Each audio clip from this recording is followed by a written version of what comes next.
धरना चल रहा था और आज इस जगह को पवित्र कर दिया गया है। जिस प्रकार से अखिलेश का बंगला पवित्र किया गया था, उसी प्रकार से इसको भी पवित्र किया गया। देखो, दलितों के बैठने से दिल्ली यूनिवर्सिटी अपवित्र हो गई थी। देखो, ये सदियों से जो मनुस्मृति का विधान ये लोग चलाते आ रहे हैं। पिछले 136 दिन से हम लोग इसी जगह पर बैठे हुए थे, लेकिन जैसे ही हम उठाए गए, जैसे हमको उठाया गया, उसके बाद इस जगह को धुला गया।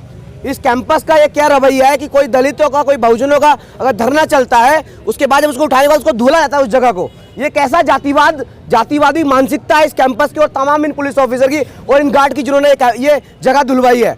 ऐसे एक और घटना हुई जब अखिलेश यादव ने अपना बंगला खाली किया था। उस वक्त योगी आदित्यनाथ ने उसको गंगा जल से धुलवाया था और आज वही सेम प्रक्रिया यहाँ पर देखने मिल रही है। और सदियों पहले भी अगर कोई दलित उनकी गलियों से निकलता था तो उसको मारा जाता था। अगर वो उनके जो स्लोगन है उनको चेंज करता था, उनके मुंह में पिघला के शीशा डाल दिया जाता था। ये सारी चीज़ें जो पहले से हो रही थी उसको नए रूप में लाकर इस कैंपस में थोपने की पूरी कोशिश की जा रही है।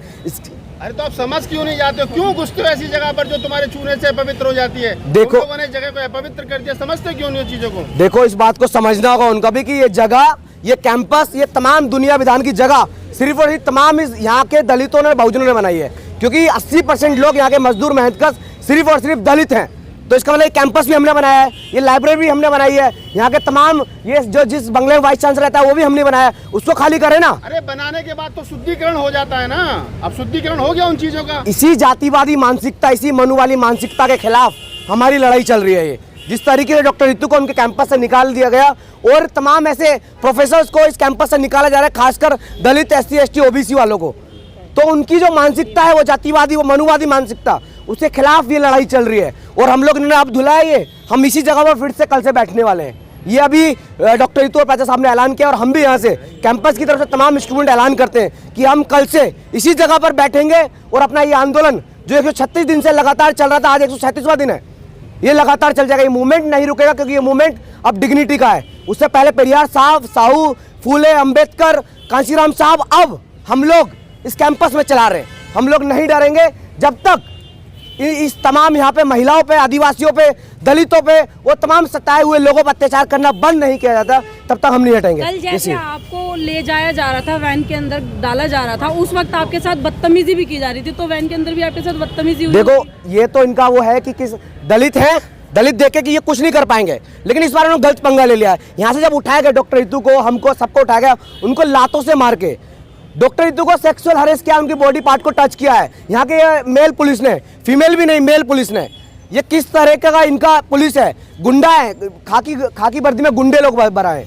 तो ये इनको चेतावनी है कि आप लोग सुधर जाओ। अमित शाह जिस तरीके हरकत कर रहा है उसका कहना बंद करके आप ही जनता के नौकर हो, तो जनता की सेवा करना सीख लो, वरना हम सिखाना जानते हैं वो दिन दूर नहीं जब हमारी अपनी सरकारें आएंगी और इन जैसे लोगों को ठिकाने लगाया जाएगा। हमारी अपनी सरकार आएंगी, बेनीवाल जी हैं, कानूनी पेचीदियां बताएंगे।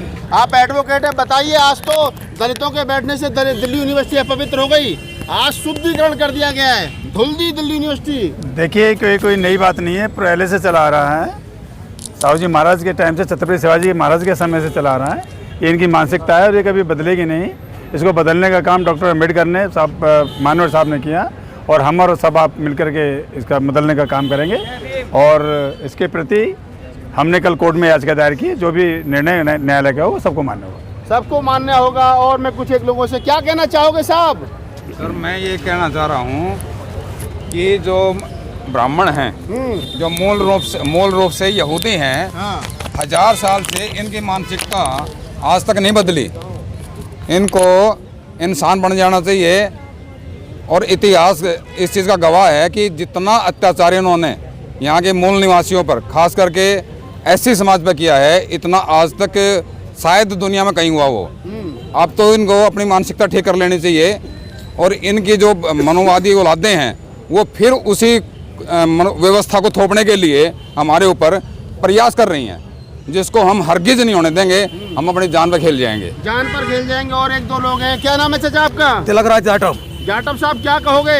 मैं यही कहूँगा, जो इनकी मानसिकता है बहुत ही कमजोर मानसिकता के ये लोग हैं।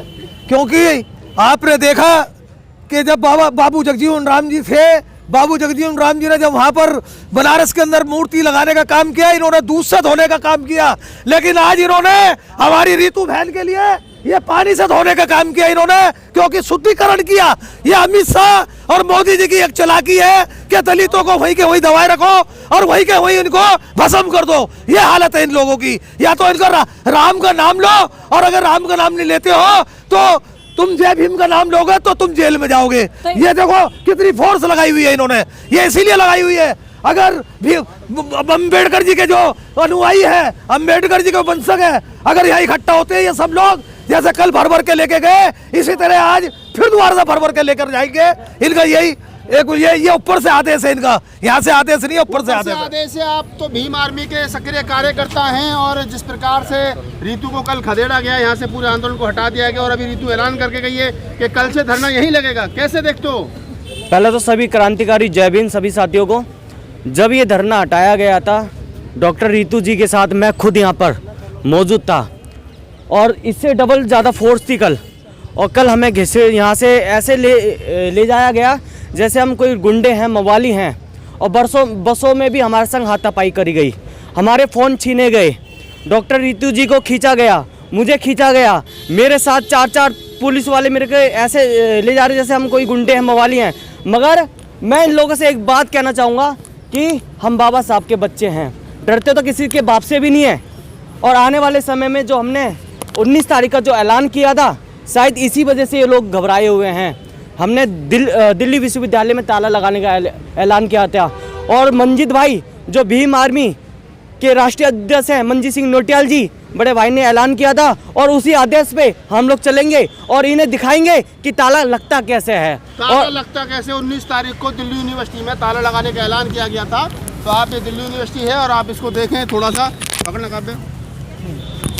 तो ये दिल्ली यूनिवर्सिटी है, और मैं दिखा दूं कि जिस प्रकार से ये सारा जो ग्राउंड है, आप देखेंगे पानी भर दिया गया उधर, और पानी भरने के बाद में जो आंदोलनकारी हैं वो ये कह रहे हैं कि जिस प्रकार से अखिलेश यादव के बंगले का शुद्धिकरण किया गया, जिस प्रकार से बाबू जगजीवन राम के धोने से मूर्ति का शुद्धिकरण किया गया, जिस प्रकार से दलितों के अछूतों के छूने से हर प्रकार, हर तरीके से, हर समय पर शुद्धिकरण किया जाता है, रीतू और दलितों के बैठने से, अम्बेडकरवादियों के बैठने से यहाँ पर दिल्ली यूनिवर्सिटी के इस कैंपस का ये अशुद्ध हो गया था। तो यहाँ ये 2 दिन से लगातार पानी, दिल्ली जल बोर्ड का पानी चला करके इसको शुद्ध किया जा रहा है। तो इसका शुद्धिकरण एक तरीके से उन्होंने कर दिया है, और अब रीतू भी यहाँ ऐलान करके गई है, और उनके अपने एडवोकेट महमूद प्राचा के साथ, बेनीवाल जी के साथ, तमाम एडवोकेट टीम के साथ में, कि धरना तो यहीं लगेगा, और लड़ाई अब आर पार के मूड में है। देखना यह है कि कल क्या होगा, लेकिन इतना तो तय है कि ना तो दिल्ली पुलिस पीछे हटने को तैयार है, और ना प्रोफेसर रीतू पीछे हटने को तैयार है। महमूद प्राचा का ये कहना है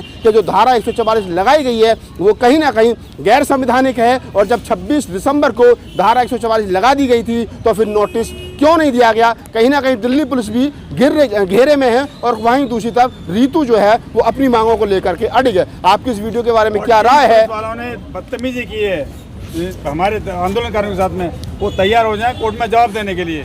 जवाब जरूर पूछा जाएगा डॉक्टर रीतू के साथ क्या बदतमीजी किया, और इन लोगों के साथ क्या बदतमीजी।